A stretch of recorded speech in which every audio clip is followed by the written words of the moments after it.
Ελληνικό μένος στο Λύκειο Αγίας Φύλας καταγγέλει ο ΕΛΜΕΚ. Κατηγορεί την σχολική εφορία Λεμεσού ότι διάταξε την επικάλυψη προσωπογραφίας του Παπαδιαμάντη με την ελληνική σημαία, χωρίς κανένα λόγο. Την επικάλυψη της τοιχογραφίας με μπογιά, η οποία κοσμούσε τους τελευταίους μήνες στο Λύκειο Αγίας Φύλας στη Λεμεσό και ήταν αφιερωμένη στα 100 χρόνια από τον θάνατο του μεγάλου Έλληνα συγγραφέα Αλέξανδρου Παπαδιαμάντη, διαπίστωσε η διεύθυνση του σχολείου.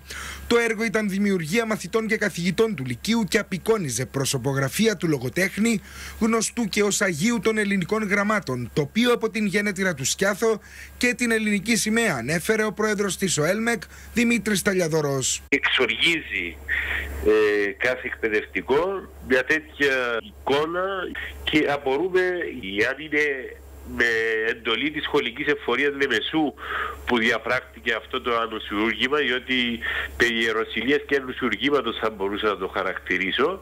Σύμφωνα με πληροφορίες του Αντένα, η επικάλυψη της τοιχογραφίας έγινε την περασμένη Τετάρτη από τεχνικό της κινήσης, του οποίου πιθανόν κατέγραψε το κλειστό κύκλωμα παρακολούθησης που διαθέτει το Λύκειο Αγίας Φύλας. Ταυτόχρονα καλούμε και τον νέο Υπουργό της Παιδείας να επιληφθεί του ζητήματος, διότι δεν αντιλαμβανόμαστε γιατί η συγκεκριμένο εικόνα έχει ενοχλήσει τόσο πολύ